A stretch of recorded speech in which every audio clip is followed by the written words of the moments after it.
Hello everybody, we Paddy from across the shuck and another video today, and this is another best of. It's that time of the year, so you have to sort of do it, and I've had a really good year of knives that have really impressed me. There's been so many good knives out this year, not only in the budget, but more for me in this range here, which is the mid-range.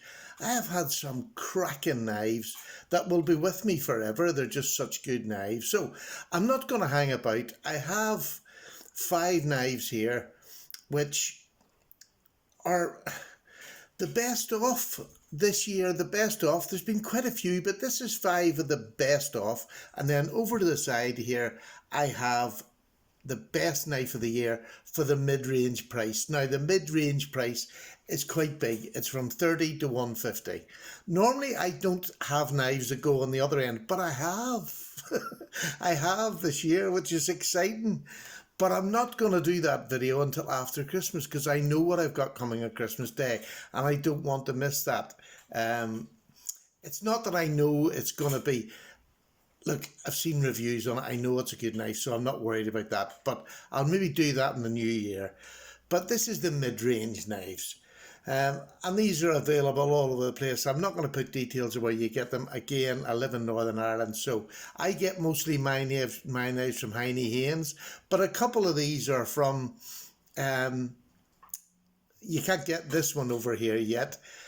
This one is Drop, and it was my first knife that I got off Drop, and I'm going to start with it. And this is the Mass Drop Gent in blue, which you know is my favourite colour.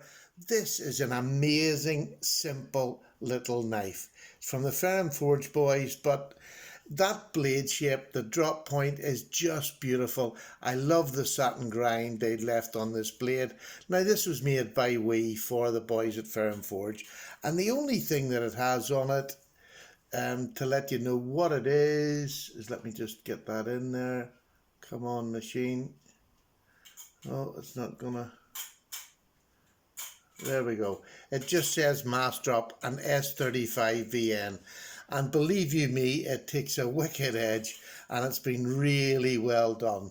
I love it. I love the pocket clip, which is quite controversial. Now, these mightn't have all come out this year, but I've only got them this year. The pocket clip I absolutely love. I wish more pocket clips were like this, especially for a country like mine that are completely knife phobias. I mean, this just looks like a pen in the pocket. I love it, and I carry it quite a lot. So I'm not going to say that I carry it where I shouldn't, but I carry it quite a lot. So there's the first one, an absolute winner in my eyes. Let me just get this. The focus isn't great today. So the next one. And this is where I'm going to have to eat humble pie. This is the Spyderco Para 3 lightweight. Now, when it first came out, or when I first got it, I had so many things that I didn't particularly like about it. It's a bit smooth around the side, so it's quite slippy when you're trying to flick it out, but it works okay. Love the back lock on it, just love that. But the blade steel that they'd put on it was BD1N, isn't it BD1N? Yeah, BD1N, CTS BD1N, which I thought was a bit of a con. I thought they should have put S30V as a minimum on it. But I've used this now on a regular basis, and I'm going to eat my words. I really do quite like it.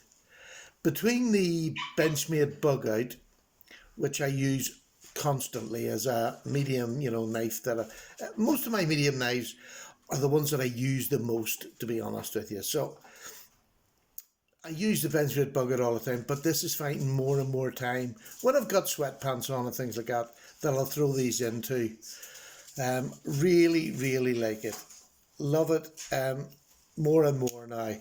But I still think that when they do the CQ whatever it is on the knives where they double check, I just hope that they roughen these edges up a little bit so that it isn't so slippy. It really is my only gripe with this knife.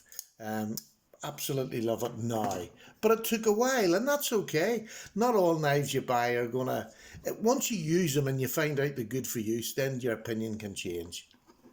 The next knife is not one that you know, a lot of you are going to know this is that doesn't flicker. Don't even tried. This is a Ukpk. It's a UK legal knife.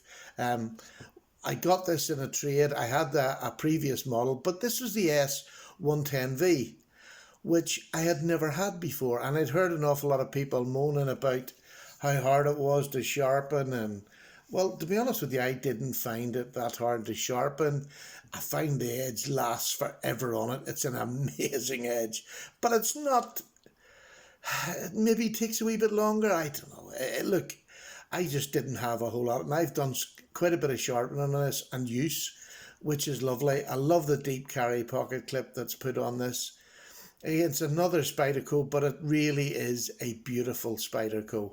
Lovely, lovely knife. And even if you're not in the UK, to get S110V for this price, which is about $110 or something this costs for S110V, it's never going to close on you because your finger's there.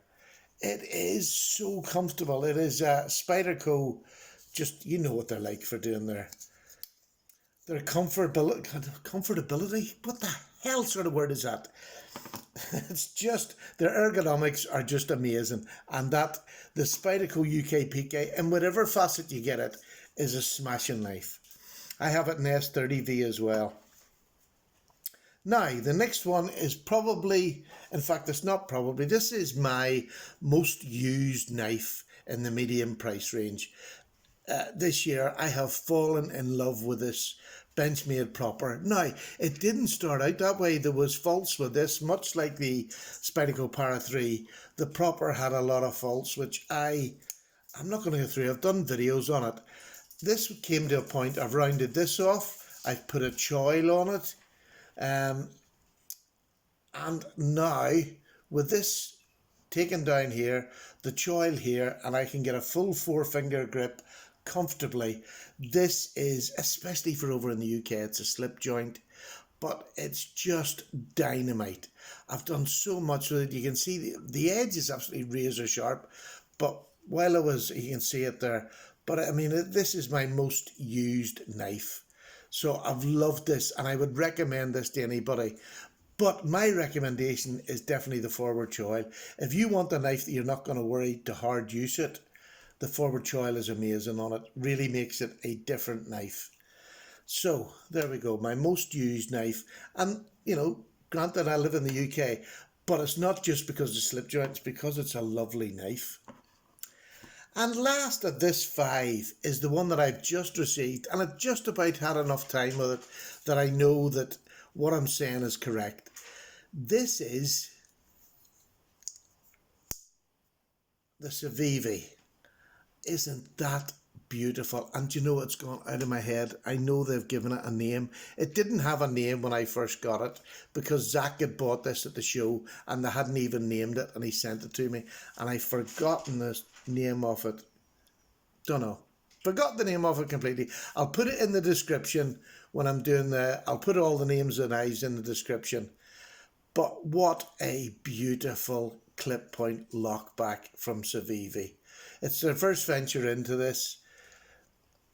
It just drops. It's got a half stop. Now, a lot of people are saying that's pointless. Why would you have it? I quite like the fact that they have it.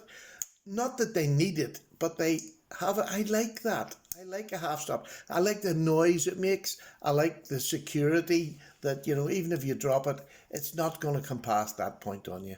But there we go. Each to his own. Each to his own. But I love it.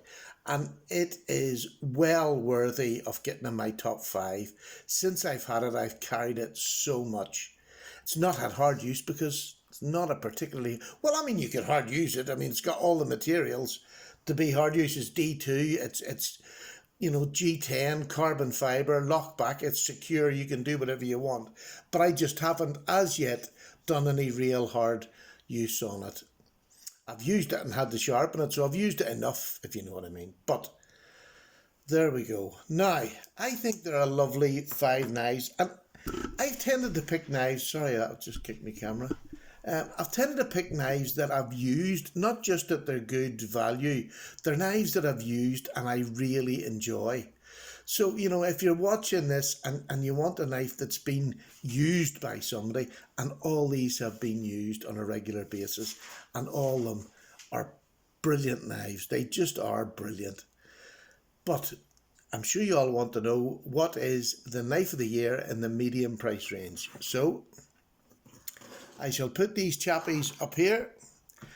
And the knife of the year in the medium price range is, yeah, it's another one of those, but this is in the G10.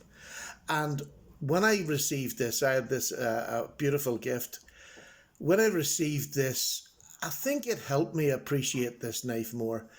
This has none of the faults that this had. It's a little bit heavier, that's fine.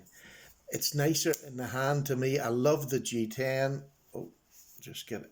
This, along with the Proper, when I want to hard use a knife, I'll take this out. Everyday use the Proper, but this for hard use. Now, this model is in the M390. So it's, you know, it's more expensive. It's the top end of that 150.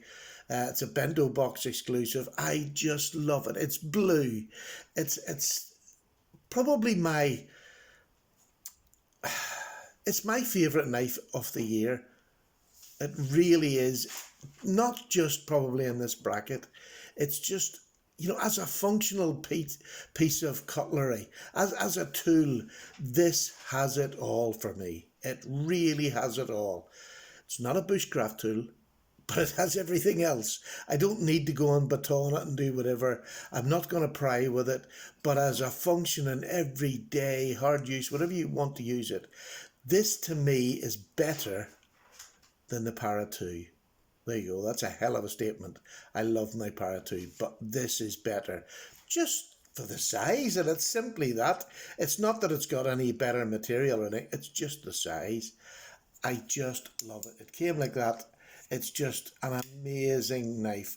I can't stop fiddling with it when I've got it. It's just, you know, behind the camera I can't do anything.